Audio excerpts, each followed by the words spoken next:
on the animals being tortured or eaten in Springfield, Ohio, and other places. Really, it's not just that one place. Can I just show you? Let me just show you the sound bites on Springfield. Let's just show this.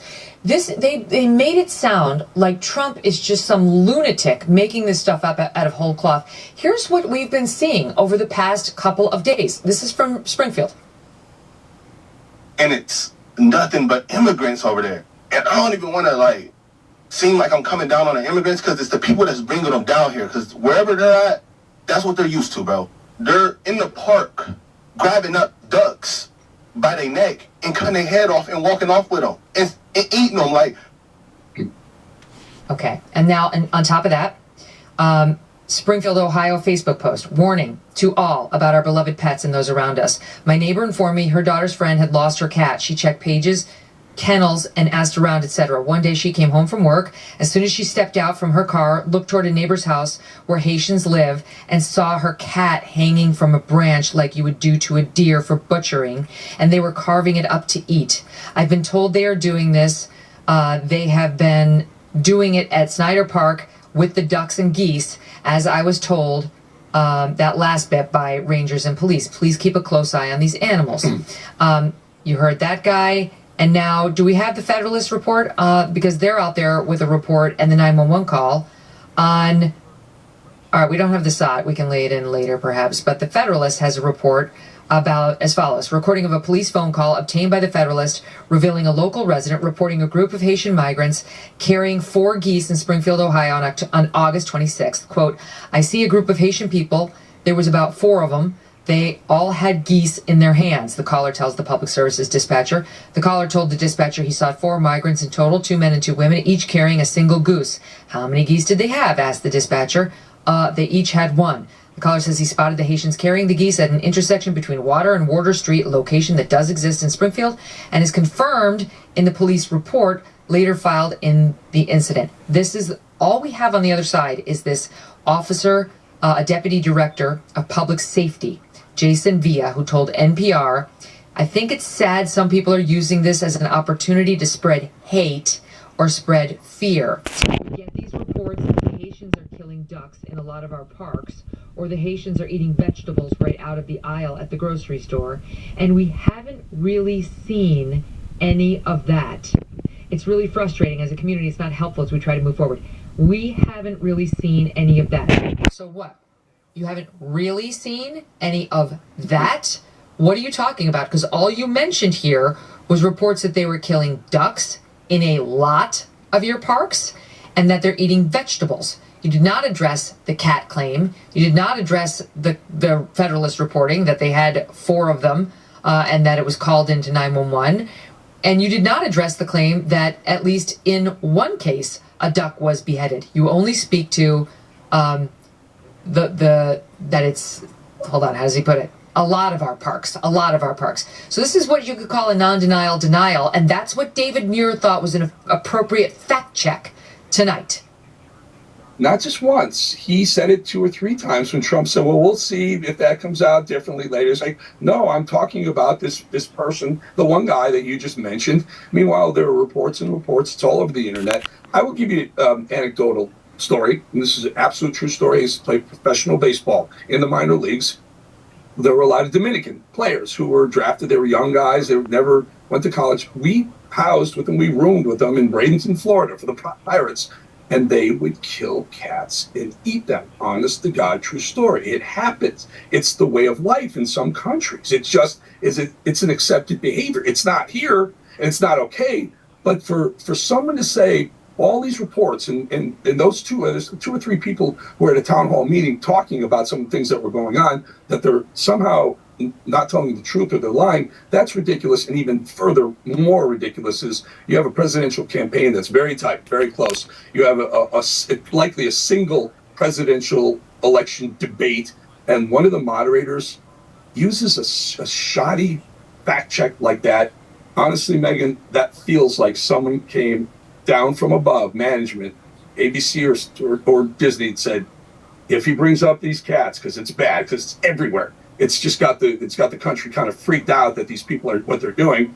They probably said, make sure you stop him in his tracks, because He went back 2 or 3. If you listen back to the tape, he stopped Trump 2 or 3 times on the same topic, which is that's highly unusual, very unusual. We have some of this queued up. Let's take a listen to Sod 8.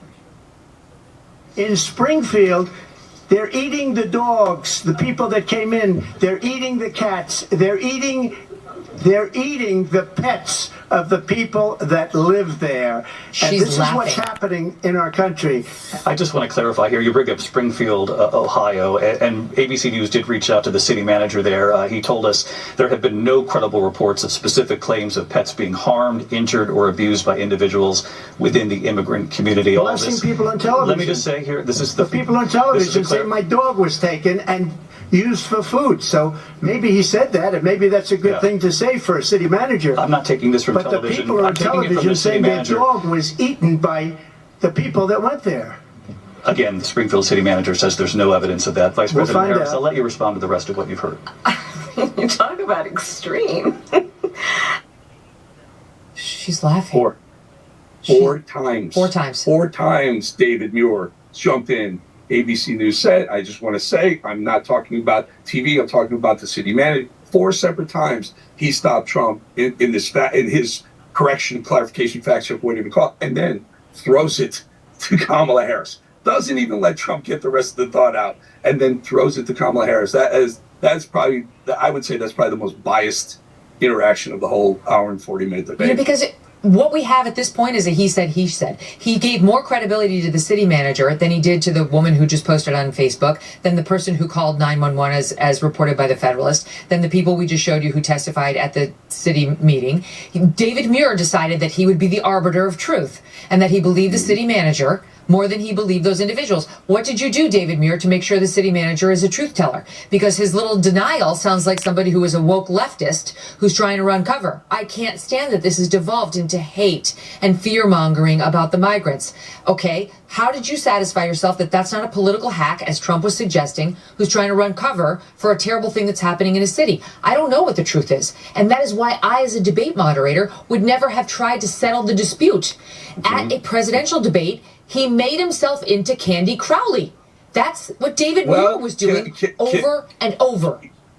Megan, I think he is the 2024 version of 2020 Chris Wallace, where he stopped Trump in his tracks and said Hunter Biden laptop story is Russian misinformation, and it's BS, it's bullshit. It wasn't. It was true, and Chris Wallace was the final arbiter of what was true at the time or not, and he was completely wrong.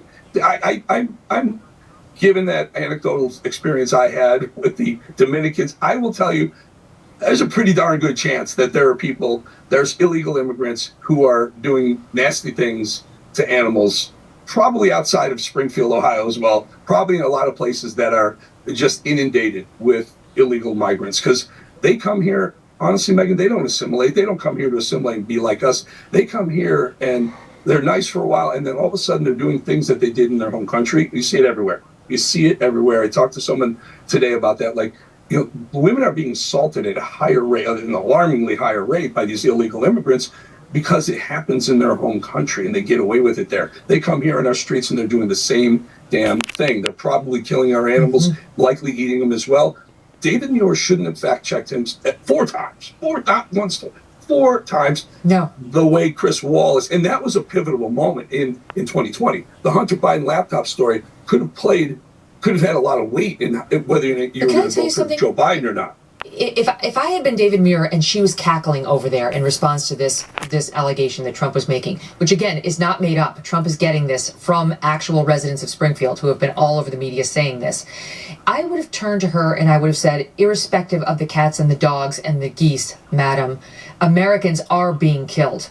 We have the story of Laken Riley, among others. We have little kids who have been attacked in pedophilic rapes. We have young girls who have been murdered, a 12-year-old down at the southern border. Illegal immigrants are murdering Americans. How dare you stand there and laugh? What are you laughing about? I mean, she got a complete pass on her inappropriate behavior because they're all Team Harris. If you don't believe me, take a look at John Carl. Is he chief White House correspondent? Is that his title, Steve Krakauer? His reaction, DC, whatever. I don't know what he is. He's high up on the political food chain at NBC. His reaction to the debate. Watch.